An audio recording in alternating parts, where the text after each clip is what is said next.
بسم اللہ الرحمن الرحیم۔ السلام علیکم ناظرین، آج ہم آپ کے ساتھ سعودی عربیہ کی غیر ملکیوں کے حوالے سے ضروری اور اہم خبریں شیئر کریں گے، اس لیے ویڈیو کو مکمل دیکھیں تاکہ آپ کو ساری معلومات مل سکے۔ سب سے پہلے ناظرین، محکمہ ٹریفک نے کہا ہے کہ 1 جنوری سے لے کر 31 جنوری تک ابشر کے ذریعے 17,51,000 معاملات حل کیے گئے ہیں۔ ٹریفک کے متعلق تمام معاملات گھر بیٹھے آن لائن حل کیے جا سکتے ہیں۔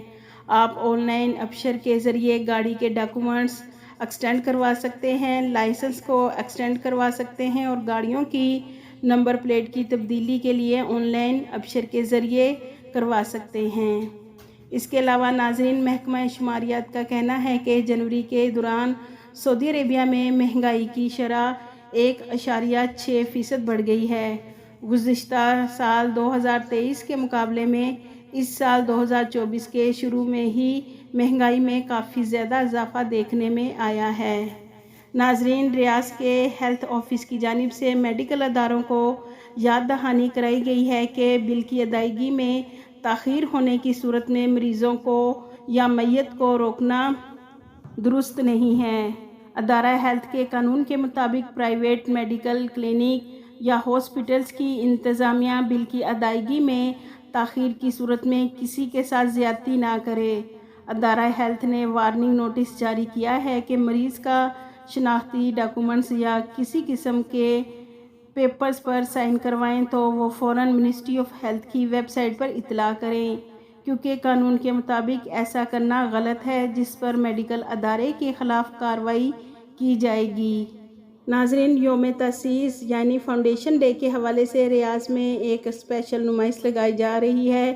نمائش میں مملکت کے بارے میں اہم تاریخی اشیاء بھی رکھی جائیں گی۔ اس نمائش کا افتتاح 22 فروری بروز جمعرات کو کیا جائے گا۔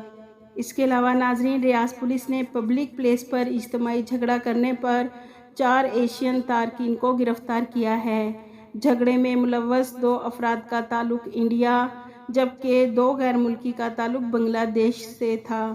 انہیں پبلک پلیس پر جھگڑا کرنے کی وجہ سے گرفتار کر کے انہیں پبلک پراسیکیوشن کے حوالے کر دیا گیا ہے۔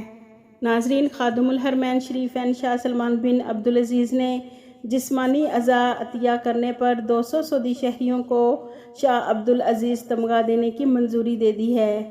اعضاء عطیہ کرنے والوں میں سعودی خواتین بھی شامل ہیں، جنہیں شاہ عبدالعزیز میڈل دینے کا اعلان کیا گیا ہے۔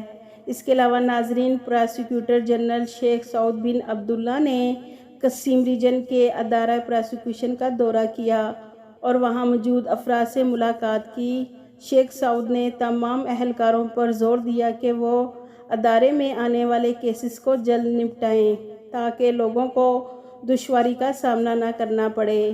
واضح رہے ناظرین، شیخ سعود ان دنوں مملکت کے مختلف شہروں میں قائم ادارہ پراسیکیوشن کے دفاتر کے دورے پر ہیں۔ ناظرین، سعودی وزارت صنعت و معدنیات کا کہنا ہے کہ جنوری 2024 میں 37,553 صنعتی لائسنس جاری کیے گئے ہیں۔ منسٹری کا کہنا ہے کہ جو لائسنس جاری ہوئے ہیں وہ 4 قسم کے ہیں، جو 2 زبانوں پر جاری کیے گئے ہیں۔ پہلا عربک اور دوسرا انگلش میں ہے۔ صنعتوں کے قیام سے سعودی شہریوں کو روزگار کے نئے مواقع ملیں گے۔ اس کے علاوہ ناظرین، وزارت اسلامی امور کی جانب سے حج 2024 کی تیاریوں کے لیے ورچوئل اجلاس ہوا۔ مملکت آنے والے عازمین حج کی رہنمائی کے حوالے سے تجاویز پیش کی گئی ہیں۔ حرمین شریفین میں ہونے والے ترقیاتی منصوبوں پر بھی بحث کی گئی۔ اس کے علاوہ مملکت میں آنے والے عازمین حج کی رہنمائی کریں گے۔ ناظرین، سعودی گور مارکیٹ میں کاروبار کے آغاز پہ سونے کی قیمتوں میں معمولی اضافہ ہوا ہے۔ 24 کیرٹ کے 1 گرام سونے کی قیمت 240.17 ریال ہے۔ 22 کیرٹ کے 1 گرام سونے کی قیمت 219.99 ریال ہے، جبکہ 21 کیرٹ کے 1 گرام سونے کی قیمت 210.14 ریال ہے۔ 18 کیرٹ کے 1 گرام سونے کی قیمت 180.12 ریال ہے، جبکہ 14 کیرٹ کے 1 گرام سونے کی قیمت 140.50 ریال ہے۔